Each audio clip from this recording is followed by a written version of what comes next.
They paid a price. Of course वो आज़ादी नहीं थी, वो भीख थी, और जो आज़ादी मिली है वो 2014 में मिली है। आदाब, मैं मुशाहिद हुसैन खास नज़र में आपका खैर मकदम है। बॉलीवुड अदाकारा कंगना रावत भड़काऊ भाषण देने में और किसी पर भी इल्ज़ाम लगाने में माहिर है। हाल ही में इन्होंने टाइम्स नाउ को दिए गए एक इंटरव्यू में कहा कि 1947 में जो मिली है आज़ादी, वो आज़ादी नहीं थी बल्कि एक भीख थी। मुल्क को असल आज़ादी 2014 में मिली है। ये बयान देने के बाद सोशल मीडिया खासकर ट्विटर पर जमकर ट्वीट किए गए। बीजेपी के रुकन पार्लियामेंट वरुण गांधी ने लिखा, कभी महात्मा गांधी जी की कुर्बानी और तपस्या की तौहीन, कभी इनके कातिल की इज्जत, और अब शहीद मंगल पांडे से लेकर रानी लक्ष्मीबाई, भगत सिंह, चंद्रशेखर आज़ाद, नेताजी सुभाष चंद्र बोस और लाखों मुजाहिदीन आज़ादी की कुर्बानी की तौहीन है। इस सोच को पागलपन कहूँ या गद्दारी, आजकल कंगना खुद को मुहिब्बे वतन कहलवाना पसंद करती है। इन्हें पद्मश्री अवार्ड से नवाजा गया था, उस दिन भी वो सोशल मीडिया पर छाई रही। वो खुलकर वजीर आजम मोदी और बीजेपी के नजरे की भी हिमायत करती रही है।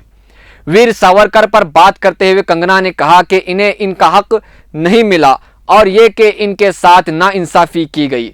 वही सावरकर जो गांधी जी के कातिल करार दिया गया है, और वीर सावरकर को जिस जेल में रखा गया था वो वहां पहुंचकर इनको खिराजे अकीदत पेश करती है। रियासत महाराष्ट्र के वजीर नवाब मलिक ने कहा कि अदाकारा ने यह गुफ्तगू नशे की हालत में की होगी। एनसीबी के लीडर ने कहा कि हम कंगना रावत के बयान की सख्त मजम्मत करते हैं। इन्होंने आज़ादी के जंग लड़ने वालों की तौहीन की। मरकजी हुकूमत को कंगना रावत से पद्मश्री वापस लेकर और इनको गिरफ्तार करना चाहिए। रवा साल मगरब बंगाल के इंतखाबात के बाद हुए तशद्दुद पर इन्होंने एक ट्वीट किया, जिस पर इनका ट्विटर अकाउंट को बंद कर दिया गया।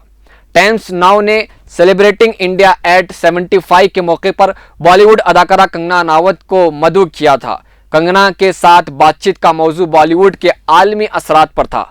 गौर तलब है कि इस तरह के मुतनाज़ा बयान का नतीजा भी वो जानती हैं, इसलिए इन्होंने खुद ही कहा कि अब मेरे खिलाफ मजीद 10 FIR दर्ज किए जाएंगे। मुंबई में हुक्काम की जानिब से कंगना के दफ्तर का हिस्सा मसमार किए जाने के बाद जो हंगामा हुआ, इसके बाद कंगना ने वजीर दाखिला अमित शाह से ट्वीट करके कहा था कि इन्हें मुंबई में डर लगता है। जवाब में वजीर दाखिला अमित शाह ने झट से इन्हें वाई कैटेगरी की सिक्योरिटी फराहम करवा दी। ख्याल किया जा रहा है कि कंगना इस वक्त मरकजी हुकूमत के लिए बहुत कारआमद साबित हो रही है, क्योंकि मुल्क में रिकॉर्ड तोड़ बेरोजगारी, मुसलसल गिरती हुई मईशत और कोरोना का मामला, सुशांत सिंह की मौत और रियाज चक्रवर्ती की गिरफ्तारी, कंगना का हंगामा गालिबन हुकूमत के लिए इस वक्त बहुत अहम है। अवाम को मसरूफ और बेखबर भी तो रखना है। ये एक तारीखी हकीकत है कि मुल्क 15 अगस्त 1947 को हज़ारों मुजाहिदीन आज़ादी की कुर्बानियों के बाद आज़ाद हुआ और पूरी दुनिया भारत के मुजाहिदीन आज़ादी को इज्जत की निगाह से देखती है। लेकिन अदाकारा पद्मश्री की कंगना रावत ने अवामी प्लेटफॉर्म पर यह बयान मुल्क के करोड़ों लोगों के जज्बात को ठेस पहुंचाया है। कंगना हिंदुत्व आइडियोलॉजी को सर पर चढ़ाया है, इसलिए बीजेपी के खिलाफ कुछ बोलना और कुछ सुनना पसंद नहीं करती। मजीद खबरों और तफसीरों के लिए देखते रहे मिल्ली डाइजेस्ट।